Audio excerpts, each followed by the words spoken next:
Welcome back to the Lights Out podcast. Bedtime stories for boys and girls around the world for when the lights go out. Good evening, boys and girls. Are you ready for bed? Are you all snuggled up, tucked up, wrapped up nice and warm and ready for another Lights Out bedtime story? You've been waiting for this one, chapter 7 of Fing by David Williams. And this chapter is called Ancient, Obscure and Bizarre. To his relief, Mr. Meek found a candle and a box of old matches halfway down the stairs. His hands trembling uncontrollably, he passed them to his wife, who struck a match and lit the candle. Strike! The flickering light illuminated the shelves and shelves of dusty old leather-bound books. The library vaults were a treasure trove of titles that were ancient, obscure, and bizarre. There were thousands of books down there, all of them long out of print.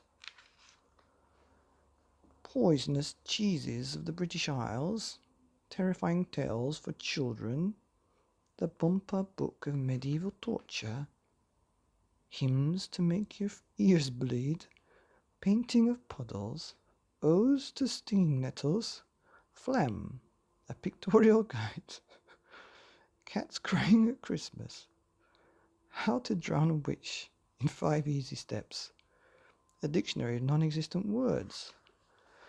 Oof, ye old book of knock-knock jokers, cooking with rare birds' eggs,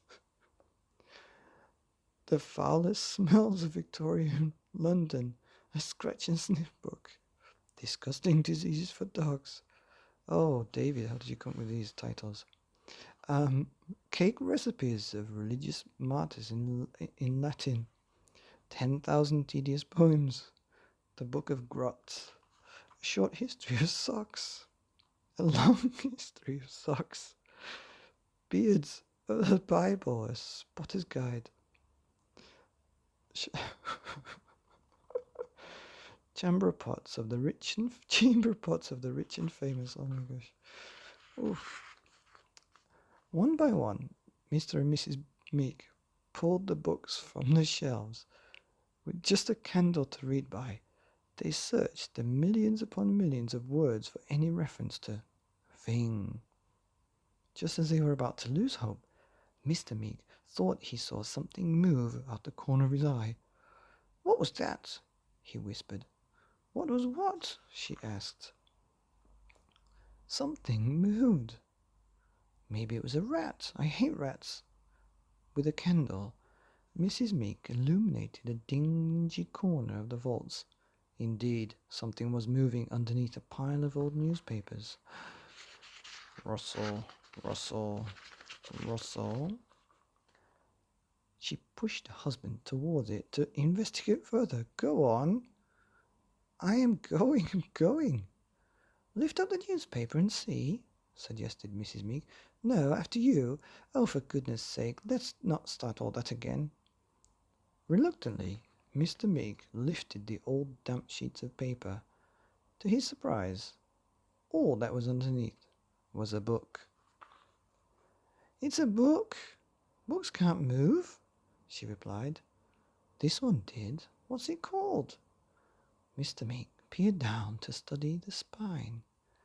The title sent chills through him. It's called The Monsterpedia.